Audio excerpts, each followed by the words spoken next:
15º jogo invicto do Inter.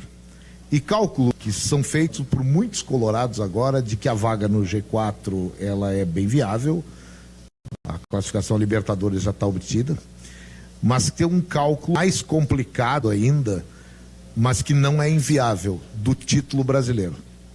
Tu tens ainda aliás, ainda eu tenho certeza que tu tens, mas tu trabalhas com esse cálculo, os jogadores falaram alguma coisa, e como é que tu visse o desenrolar desse jogo, de mais um jogo de resultado positivo? Boa noite a todos. É claro que a gente sabe que matematicamente ainda é possível, embora a diferença de pontos que nessa rodada diminuiu, é preciso que a gente faça a nossa parte.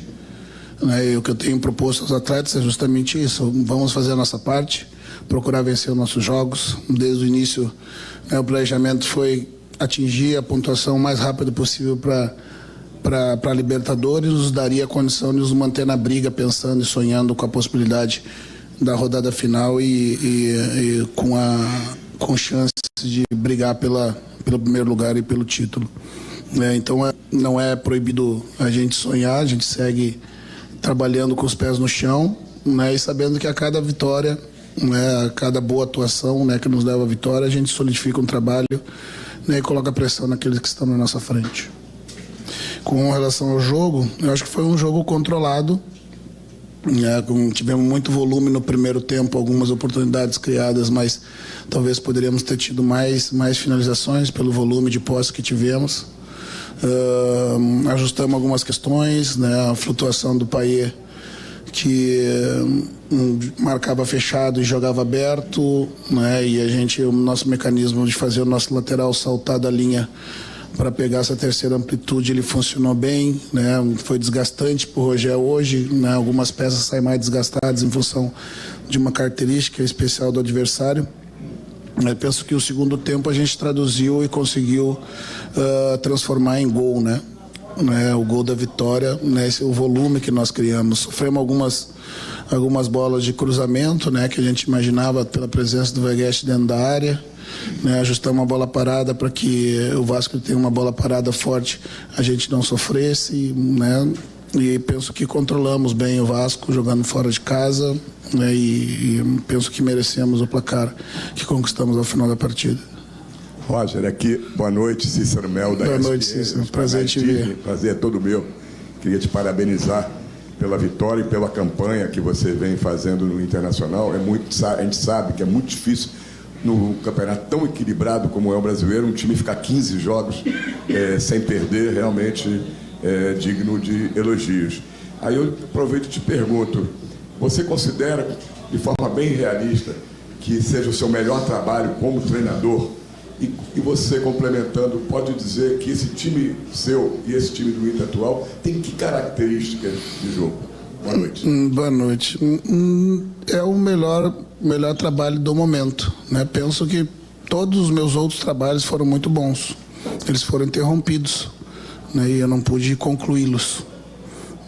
Nesse momento, talvez esse possa ser o melhor início, digamos assim, de trabalho, com os resultados começando a aparecer numa estrutura que a gente, como eu falei no jogo passado, em parte que eu me apropriei, do treinador anterior,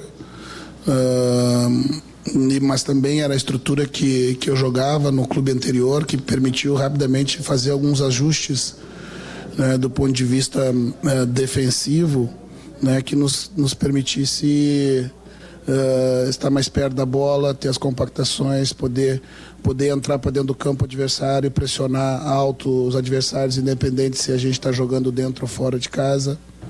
Então, os atletas entenderam rapidamente, até porque já tinham a memória anterior, e alguns princípios foram colocados no dia a dia, as aproximações, as triangulações, as buscas de profundidade, as inversões de corredores, o pé na bola, pressão pós-perda, os controles de transição, isso tudo a gente foi colocando no decorrer dos jogos. E os jogos acabam sendo a grande ferramenta depois, de ajuste, porque cada adversário vai te gerar uma dificuldade diferente. Qual é a característica desse seu time? Parece que definir. Eu acho que é a intensidade de pressionar alto. A gente é o time hoje que marca mais longe do gol, né? Ou seja, a gente marca a média de 45 metros do gol. Né? É o time que pressiona mais rápido o adversário para recuperar a bola. É o time que tem uma das menores expectativas de gols do campeonato. Né? Hoje, exatamente, a tônica da palestra foi justamente essa. Né? Que ao final da palestra para o jogo, né, a gente colocou alguns dados, né, que salientam que entre as variáveis competitivas do jogo, se nós não somos primeiro, nós somos segundo do campeonato ou terceiro. Né, que não foi o acaso, né, foi o trabalho, porque eles se propuseram fazer exatamente isso. Nossa expectativa de gerada de gols, de finalização para o adversário, de passes para dentro da área é muito grande. Né? Então a gente, que eu disse para eles, o que a gente pode, o que futebol tem muitas variáveis que tu não controla, mas aqui tu pode controlar, tu tem que pelo menos tentar. Né? Então eu diria que seria pressão no campo do adversário. Né? Eu acho que esse que caracteriza esse time. Roger. Boa noite. O Inter tinha 2 desfalques considerados importantes, né, pelo torcedor, Bernabei e Bruno Gomes. Eu gostaria que você falasse um pouquinho sobre o desempenho de Brian Aguirre, que estreou hoje, e também de René, que voltou ao time titular depois de um tempo. Então, eu não lido com as ausências como um ponto a destacado quando a gente perde jogadores importantes. Né? Eu prefiro sempre salientar as entradas, né, daqueles que estão buscando oportunidade, porque eu penso e acredito que o sistema, com os princípios que a gente treina, e todos treinam iguais, eles estão capacitados e treinados para isso. O ritmo acaba influenciando, né? O Brian, por ser um jogador mais leve, né, sentiu menos o ritmo. O René por estar mudando a característica do seu jogo, né? Eu dei os parabéns ali no final do jogo, que para mim ele fez uma grande partida e quase como uma estreia também, uma reestreia num estilo diferente, o que ele anteriormente já fazia com bastante capacidade. Então as ausências, elas são sentidas. O Thiago ficou em Porto Alegre, né? O Fernando veio, e a gente, nessa organização de ter jogadores retornando, né, como o caso do Fernando, e mais jogadores com menos ritmo de jogo do que os demais, a gente resolveu organizar a equipe, mandando para campo aqueles que a gente entendia que estavam nas melhores condições. Então o que eu tenho dito para os atletas é quando o coletivo ele está. Quando o sentido é coletivo, as individualidades vão aparecer, cada um vai poder se destacar em um jogo, né? Especialmente eu dei parabéns ao Brian, né, e ao René pelas partidas que fizeram, porque hoje eles se destacaram bastante vindo de inatividade também. Roger, você falou agora há pouco que talvez seja o melhor início de trabalho seu em um clube. Qual foi o diferencial para essa química dar certo tão rápido assim?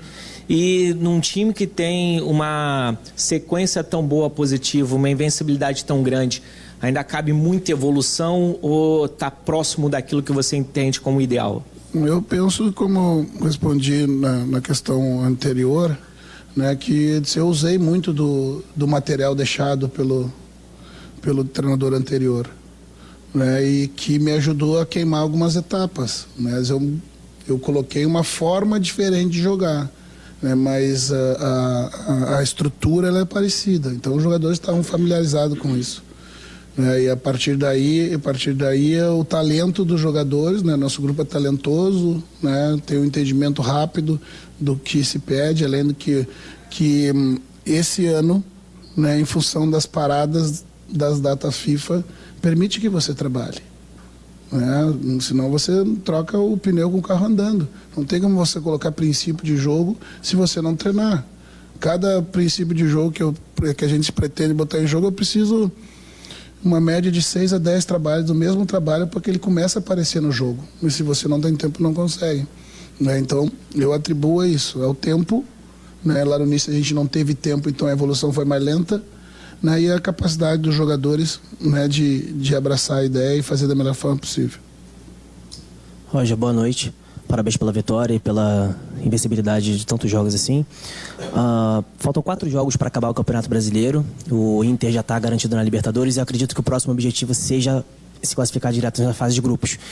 O Inter tem, dos 4, 3 jogos contra times que estão no G4. O Flamengo foi campeão da Copa do Brasil, o Botafogo finalista da Libertadores, e o Fortaleza fazendo uma campanha incrível, com uma maior pontuação de time na Série A. Queria te perguntar, dos 3, qual que você acha que vai ser o maior desafio para o Internacional, tendo só o Botafogo jogando em casa, no Beira-Rio, e os outros 2 fora de casa? Não consigo afirmar nesse momento, né, qual adversário seria mais duro enfrentar, porque todos, como você disse, todos estão na parte de cima da tabela e todos são jogos duros, né? Cada um vai nos impor uma dificuldade diferente, mas vai ser briga de gente grande. E o que a gente vai trabalhar para ajustar a estratégia dentro do nosso modelo para enfrentar cada adversidade, né? Não tenho condição de apontar, né, quem vai ser o nosso próximo adversário. Sempre é o que demanda maior energia, o que a gente se preocupa, porque o foco tem que ser total no próximo, né? E o próximo é no final de semana em casa.